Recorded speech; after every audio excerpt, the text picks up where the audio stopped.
La trahison, qu'est-ce? Comment cela peut influencer votre vie? Qu'est-ce que la trahison? Voici une définition claire et complète de la trahison. Définition simple. La trahison, c'est le fait de briser la confiance qu'une personne avait placée en nous ou que nous avions placée en elle. C'est un acte par lequel une personne agit contre les intérêts, les sentiments ou les attentes d'une autre, souvent de manière déloyale, injuste ou cachée. Définition approfondie. La trahison est une rupture de loyauté et de confiance qui survient généralement dans une relation basée sur l'engagement, l'affection ou la fidélité. Elle peut prendre différentes formes: mensonges, tromperie, abandon, double jeu, divulgation de secrets, non-respect de promesses ou d'engagements. Ce qui caractérise la trahison, c'est qu'elle vient d'une personne en qui on croyait, ce qui la rend particulièrement douloureuse et marquante. Origine du mot. Le mot trahison vient du latin traditio, qui signifie livrer, remettre, notamment dans le sens de livrer quelqu'un à l'ennemi. Cela montre bien que trahir, c'est livrer, abandonner ou attaquer quelqu'un qui nous faisait confiance. Si tu veux, je peux te donner des exemples concrets ou différents types de trahison pour mieux illustrer cette définition. Tu veux que je développe? La trahison est l'acte de briser la confiance que quelqu'un a placée en nous ou que nous avons placée en quelqu'un. C'est une rupture violente du lien de loyauté, d'amitié, d'amour ou d'engagement. Cela peut venir d'un proche, d'un ami, d'un partenaire, d'un membre de la famille ou même d'une institution en laquelle on croyait.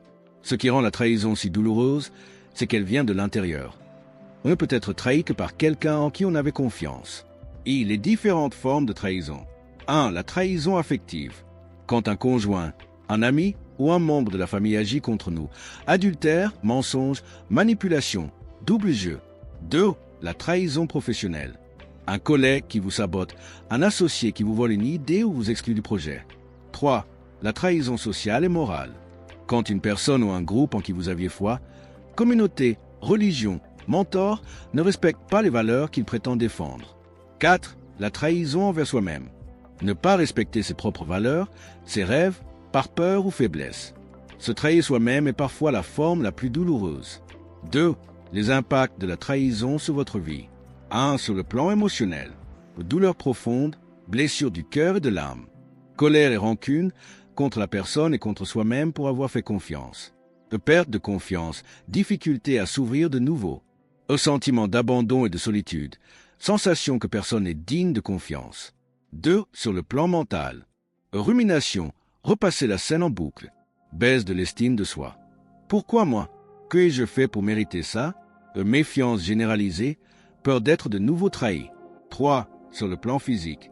Au stress chronique, anxiété, insomnie. Parfois, maladie psychosomatique, douleur, migraine, fatigue intense. 4. Sur le plan spirituel et existentiel. Remise en question de la vie, du sens, des relations. Perte de foi en l'humanité ou en Dieu pour ceux qui croient. 3. Comment la trahison peut influencer votre vie sur le long terme? 1. Se refermer sur soi-même. Refuser de faire confiance, de s'ouvrir à l'amour, aux nouvelles relations. Cela peut mener à l'isolement. 2. Devenir aigri et méfiant. Voir tout le monde comme un danger potentiel. Se couper des opportunités d'évolution et de bonheur. 3. Se reconstruire plus fort. Pour certains, la trahison est une épreuve qui pousse à grandir. Au mieux choisir les personnes à qui l'on fait confiance. Renforcer ses propres valeurs. Apprendre à se protéger. 4. Développer une résilience. Transformer la souffrance en force.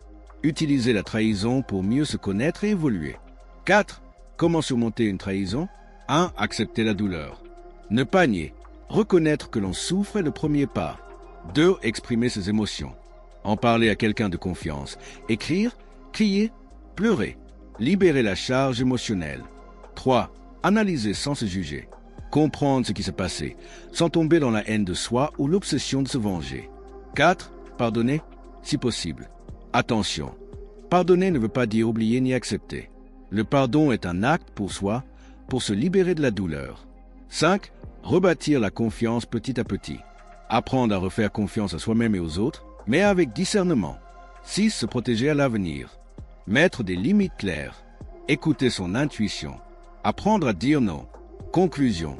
La trahison, une épreuve mais aussi une opportunité? La trahison est une des blessures les plus difficiles à vivre. Mais elle peut aussi être une opportunité. Ou une opportunité d'apprendre sur soi, sur les autres. ont une opportunité de s'affirmer, de poser des limites, ont une occasion de se reconnecter à ses valeurs profondes. Rappelle-toi, ce n'est pas la trahison en elle-même qui définit ta vie, mais ce que tu choisis d'en faire. Elle peut te détruire ou te rendre plus fort. Exercice pratique pour dépasser la trahison. 1. Écriture thérapeutique. Écris une lettre que tu n'enverras pas à la personne qui t'a trahi. Dis-lui tout ce que tu ressens. 2. Liste de confiance. Fais une liste de personnes qui ont été loyales envers toi pour ne pas généraliser. 3. Travail sur soi. Note 3 qualités que cette épreuve a révélées ou renforcées en toi. Force, lucidité, indépendance. 4. Définir ses limites. Quelles sont les nouvelles limites que tu veux poser dans tes relations? 5. Gratitude.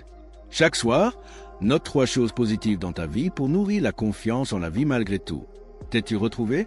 As-tu retrouvé une trahison qui t'a détruit ou faire avancer? Abonne-toi à la communauté L'Art de Réussir pour vraiment renaître de ce fléau qui détruit sans que nous nous en rendions compte, à travers des exercices pratiques que nous proposerons bientôt.